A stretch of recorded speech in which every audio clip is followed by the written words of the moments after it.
हो गया। हेलो दोस्तों, कैसे हैं आप लोग? आप सभी को गुड मॉर्निंग। आप लोग के सामने क्लास 9 का सिलेबस इंग्लिश लेसन 1 स्टार्ट करने जा रहे हैं और इसका हर तरह के इंग्लिश में वर्ड मीनिंग सब कुछ हम प्रोवाइड करेंगे आप लोग के बीच में। और इसमें आगे जो भी होगा लाइक शेयर कमेंट कीजिए, ठीक। तो देखिए 9 क्लास, इसमें सब्जेक्ट है इंग्लिश बुक, इसको बोलते हैं लिटरेचर। क्या बोलते हैं? तो इसमें लेसन 1 में है धर्म युद्ध। क्या है? धर्म, इसको बोलते हैं धर्म, ठीक है।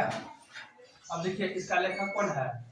इसका लेखक है अर्जुन देव चरण। अर्जुन देव चरण, ठीक। और इसका वर्ड मीनिंग हम जानेंगे। इस वर्ड मीनिंग के माध्यम से आपको कहानी भी हम आज सुनाएंगे। इस कहानी में क्या क्या होता है, कैसे कहानी प्रकट होता है, हम इसमें आपको प्रोवाइड करेंगे। सबसे पहले हम लेंगे वर्ड मीनिंग। वर्ड मीनिंग में आया है प्रोफेशन। प्रोफेशन का मतलब हो गया पैसा, या किसी मजदूर कोई व्यक्ति का जो काम करते हैं पैसा, वो होता है प्रॉफिट, ठीक। ये क्या हो? प्रोफेशन मतलब होता है पैसा, ठीक है। बेसिकली मतलब होता है धर्म। जैसे मान लीजिए 9 क्लास का हुआ, 9 क्लास कोई लड़का लड़की अगर बॉयज एंड गर्ल्स चाहता है कि हम इंग्लिश पढ़े, अगर उसका आधार वर्ड मीनिंग अगर नहीं रहेगा तो कभी भी आगे नहीं बढ़ पाएगा। तो बच्चों का मेन चीज है वर्ड मीनिंग। वर्ड मीनिंग अगर वो छोटी मोटी वर्ड मीनिंग से अगर बड़ा वर्ड मीनिंग बना लेते हैं तो उसका इंग्लिश बेसिक बहुत मजबूत हो सकते हैं। और आगे हर चीज ब्रेव ट्रांसलेशन हो गया, लिटरेचर हो गया, पढ़ सकते हैं। तो यही हुआ बेसिकली, मतलब होता है आधार रूप से। फिर पोइट, इसको बोलते हैं पोएट। क्या होता है? मतलब कवि होता है। प्ले मतलब नाटक। इस कहानी में धर्म में जो आया है नाटक, ये कहानी नाटक की तरह है, ठीक। और नेक्स्ट है अपेयर, इसको बोलते हैं अपीयर, मतलब प्रकट होना या मालूम करना। लाइक मतलब सम्मान, मतलब इस कहानी में किसी का लायक भी होता है, न सम्मान करता है। जैसे पिता माता, एक लड़की होती है वो किसी औरत की पहचान बनाती है या कुछ पूछती है क्वेश्चन। एक्सटेंशन मतलब विस्तार। पोएट्री मतलब कविता। सो मतलब दिखाता है, सो मतलब दिखाता है। इस कहानी में कुछ दिखाता भी है। थ्रू मतलब द्वारा जरिए होता है। कृष्ण मतलब खास्ता, क्या होता है? खास्ता। शॉर्ट मतलब छोटा, ये कहानी छोटा लघु के समान होता है, ठीक। अब देखिए पृथ्वी मतलब सारपूर्ण, मतलब गीत, एक कोरस, इसको बोलेंगे कोरस मतलब संपूर्ण गान, मतलब वो संपूर्ण आधिक्यवादी के साथ वो कुछ बताती है। पब्लिश मतलब प्रकाशित हुआ, मतलब कोई कहानी जब लिखते हैं वो क्या होता है? प्रकाशित, क्या होता है? अब देखिए रिसीव्ड मतलब प्राप्त हुआ या मिला।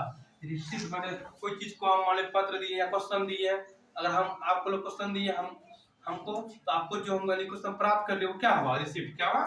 रिसीव्ड, हमको मिल गया क्वेश्चन, ठीक। अब बोलेंगे रादर, मतलब रादर, एक होता है फादर, होता है रादर। रादर मतलब क्या होता है?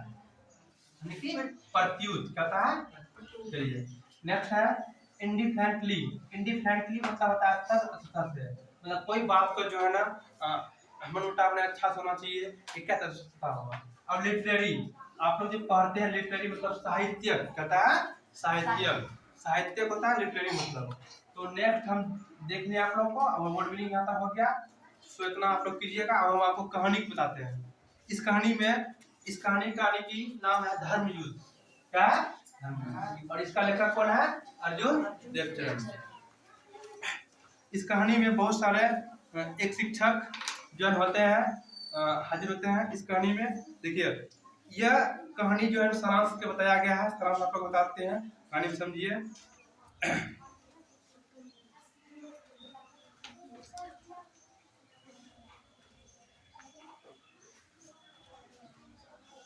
देखिए धर्म युद्ध, इसमें एक प्रमुख कैरेक्टर होता है, उसका नाम है पद्मा। क्या है?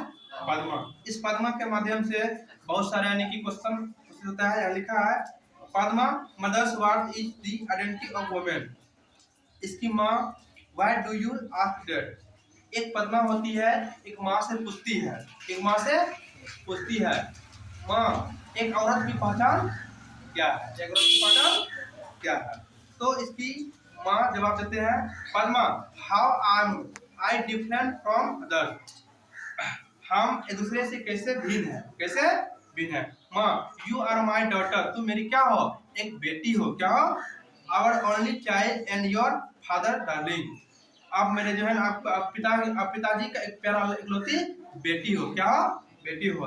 तो ये सारे क्वेश्चन जो है ना यहाँ पर आता है इस पार्ट में। और ये सारांश में मतलब है कि धर्म युद्ध पैसे से एक शिक्षक क्या होता है, पैसे से एक क्या है, शिक्षक है। ठीक है। इसमें एक कवि जो मूलतः एक कवि है, क्या है, कवि का नाम क्या है, अर्जुन देव। क्या है, अर्जुन देव। चरण द्वारा की एक कहानी कविता है। ठीक है। इस कहानी में लेखक ने समाज में औरतों के प्रति कठोर और रूढ़िवादियों अवधारणाओं का प्रकाश डालता है।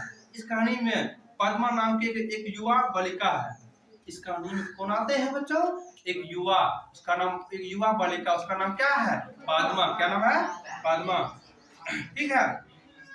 और जो धार्मिक पुस्तकों को पढ़कर शिक्षित हुई है, पद्मा जो है ना वो जो है ना एक धार्मिक पुस्तक पढ़ के क्या हुई है, शिक्षित। क्या हुई है, शिक्षित हुई है। ठीक। इस समाज में औरतों को स्थिति के बारे में जानना चाहती है। वो अपने माता पिता और शिक्षकों से औरतों की पहचान संबंध में अनेक प्रकार का सवाल पूछती है। माँ से पूछती है, पिता से पूछती है, शिक्षक से पूछती है। ये पूछते पूछते वो बहुत दूर तक पहुंच जाती है। पहले माँ से पूछती है, माँ जवाब देती है कि तुम जब बड़ी हो जाएगी तुमको इसके बारे में जानकारी मिल जाएगी। जब वही बात जब उसकी माँ पिता को बोलते हैं कि आपका बेटी एक औरत की पहचान पूछ रहे हैं तो बताइए, वो वही बोलती है नहीं वो जब बड़ी हो जाएगा तो अपने समझ में आएगा। उसका पिताजी उसको जवाब दे देते हैं। लड़की जब गुस्सा आ जाती है, एंग्री हो जाती है कि जब हम एक औरत यानी कि एक लड़की जब औरत बन सकते हैं तो कैसे बन सकते हैं, इसके बारे में बताना कि हाजिर नहीं पता है। तो लास्ट में जो क्या होता है तो हम लोग इसमें करेंगे। पर वो अपनी माँ से पूछती है कि मेरे पिताजी मुझसे अधिक पैसों की चिंता क्यों करते हैं, पैसा बड़ा है क्या। वो अपनी माँ से पूछती है कि एक औरत की पहचान मर्दों के कारण ही है। वो अपनी माँ क्या बोलती है, एक औरत की पहचान किसका है, एक माँ के कारण ही है। ठीक है। और उसकी अलग अलग कोई पहचान नहीं है। उसके पिताजी सलाह देते हैं कि जब तुम्हारी शादी हो जाएगी, उसकी पिताजी बोलती है उसको, लड़की को, पद्मा को, कि जब तुम्हारी शादी हो जाएगी तब तुम इसे समझ जाओगी। परंतु वो अपने पिताजी से सहमत नहीं, एग्री नहीं कर पाता। वो अपने पिताजी से एग्री नहीं कर पाता कि सही में ये गलती है या सही है। तो एग्री नहीं करने पाने की वजह से जानते हैं हम पिता को उल्टा बोल देते हैं कि पिताजी हमको बताइए, वो ना खुश ना खाती है ना पीती है, घर में रुक के रहती है। जब वो सुबह होती, जब वो जाती है अपना स्कूल में टीचर से कुछ पूछती है सवाल। देखिए तुम इसे समझ जाओगी, परंतु वह अपने पिताजी से सहमत नहीं है और वह अपने पिताजी से जानना चाहती है कि यदि किसी लड़की की शादी नहीं होती, वो अपना पिताजी से जानना चाहती है यदि वो किसी लड़की की शादी नहीं होती या उसका पति मर जाता तो उसका जीवन उसके लिए नरक हो जाता। यदि ऐसा है तो न्यायसंगत नहीं है। इस प्रकार जो है ना इस लड़की क्या करते उससे बात करते हैं और बात करते हुए बहुत सारे बात का डिस्कस निकालते हैं। वो लड़की उसको माता पिता सबसे पसंद करते हैं और इस न्यायसंगत के बारे में आगे प्रत्येक बात को डिस्कस करते हैं, एक औरत की पहचान क्या है। तो इस बात से यानी कि प्रूव हो जाती है कि एक लड़की के माध्यम से इस कहानी में क्या है, एक यानी कि बात को